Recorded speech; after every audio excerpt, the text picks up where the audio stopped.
আপনার ভূমিকায় রাজেশ শর্মাকে একটা ওষ ওঠা উলের একটা সোয়েটার পরে যিনি কোচ তিনি আজকে বসে আছেন, যিনি সত্যিকারের কোচ কেশবরঞ্জন ব্যানার্জি, আমার থেকে কয়েক ফুট ব্যবধানে।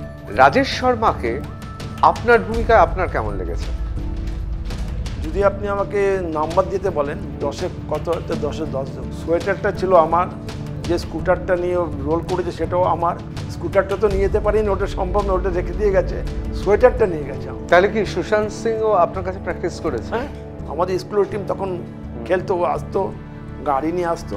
আপনি এই পেশাতে এলেন কি করে? অ্যাপ্লাই করছিলাম অন্য জায়গায়, যে স্কুলে মাঠ আছে এবং স্কুলটা একটা মানে কোনো কলোনির মধ্যে, যেখান থেকে বাচ্চা বাড়িতে গেলে পরে আসতে পারে। প্রথম কি করে বুঝলেন যে ধোনি ক্রিকেটটা খেলতে পারবে? আমি ওকে নিয়েছিলাম এই কারণে, আমার স্কুলে একটা উইকেট কিপার ছিল যে 2 বছর পর ক্লাস 2 পাস করে বেরিয়ে যাবে, তো আমার জায়গাটা খালি হয়ে গেল। কারণ স্কুলে যাকে তাকে দিয়ে ডিউজ বলে তো উইকেট কিপিং করা যায় না। তাহলে হেলিকপ্টার শটে আপনি আপত্তি করেননি? না, কোনো গেম, কোনো শট যদি এটা টিমের রান আসে, ওটা ক্ষতি কী আছে? ওটা তো আনফেয়ার শট না। কিন্তু যেদিন ফাইনাল ম্যাচ আছে সেদিন আমাকে এসে অ্যাপ্রোচ করে, স্যার আমি ওপেনে যাবো। আমি বললাম ওপেনে যাবে? তখন আমি বলেছি ঠিক আছে তুমি যাও ওপেন করতে, কিন্তু আমার একটা শর্ত আছে, থার্ড ব্যাটসম্যান ব্যাট পরে বাইরে থাকবে না। এবং ওই ম্যাচেও 214 রান করেছে, নট আউট। সেটা দেখবেন আনটোল্ড স্টোরিতে আছে। সেই দিনের সেই ম্যাচের পর কি মনে হয়েছিল এই ছেলে দাঁড়াবে? এত ডিটারমেন্ট ছিল, আমার সাথে কথা হয়েছিল যে तुम गवर्नमेंट जॉब छोड़ दे रहे हो, गवर्नमेंट जॉब आजकल किसी को मिलता नहीं है, प्राइवेट जॉब मिल जाएगा। उससे मेरे पास कॉन्फिडेंट है कि आई विल नॉक इंडिया এবং आपको नौकरी इससे अच्छा नौकरी मिलेगा। স্কুলে একজন টিচার আছে, সে আমাকে দেখালো তার, কেন আমার মোবাইল আমি নিয়ে যাই না স্কুলে, কেন প্রবলেম হয়। সে আমাকে বললো স্যার देखिए बीसीसीआई लिस्ट निकला है, उसमें आपका स्टूडेंट का नाम। तो দেখলাম, না দেখে তো কোনো যে বিশ্বাস করা যায় না। দেখলাম যে হ্যাঁ, মহেন্দ্র সিং ধোনি নামটা আছে। প্রথম যেদিন ধোনি ভারতের জার্সি পরে মাঠে নামলো, সেই দিনটা মনে আছে আপনার? রাহুল দ্রাবিড়ও প্রথম ম্যাচে চান্স পেয়ে 0 রান করেছিল।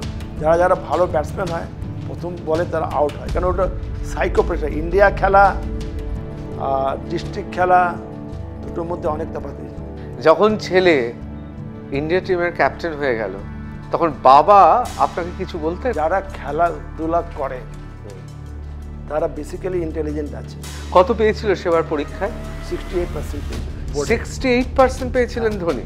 বাঙালি হিসেবে সৌরভ গাঙ্গুলি আমাদের তো সবার খুব প্রিয়, আবার MS ধোনি গোটা ভারতবর্ষ সহ বাংলারও প্রিয়, এবং এক অর্থে যদি আমরা দেখি বাংলার জামাইও বলা যায়। সেই জায়গাতে দাঁড়িয়ে আপনার কে প্রিয়, সৌরভ গাঙ্গুলি না MS ধোনি? আবার অনেকে বলে যে ধোনি সৌরভ গাঙ্গুলি টিম থেকে বার করার জন্য ধোনি যায়, সেটা নয়। কেন সব লোকেরই কিছুটা রিকোয়ারমেন্ট থাকে। কিন্তু বাঙালির কাছে তো অনেক সময় এটা দুঃখের যে সৌরভ গাঙ্গুলি ধীরে ধীরে চলে যাওয়া এবং MS ধোনির উত্থান। সৌরভ গাঙ্গুলি চলে যাওয়ার পেছনে খালি MS ধোনিকে বললে তো হবে না। BCCI যারা তখন সকল যারা বাইরে কোচ ছিল তাদেরও কিছুটা রোল আছে। আসলে ভারতবর্ষ বা আমাদের দেশের ক্রীড়াক্ষেত্রে তো স্বর্ণযুগ আসেইনি, যতটুকু স্বর্ণযুগ ছিল সেটা একটা সময় খেলোয়াড়দের ছিল, সেটাও গেছে। মানেন এটা? আমি যখন মাঠে কোনো কাজ করি এই চিন্তা করে করি না যে আমার হোয়াট আইল গেট রিটার্ন। ISL আমার একটা স্টুডেন্ট খেলছে, সে জামশেদপুর হয়ে খেলছে, নিখিল বাল্লা, ও আমারই স্টুডেন্ট ছিল। যদি কাউকে স্পোর্টসে নিয়ে আসি, তার বাবা মা তো আমাকে কোশ্চেন করবে যে ভবিষ্যৎটা কী, তার উত্তর তো আমি তো কী দেবো? ঠিক আছে, যদি স্পোর্টসম্যান হয় তাহলে ভালো স্পোর্টসম্যান হলে চাকরি পাবে, কিন্তু চাকরি আজকাল যুগে তো কোথায় আছে?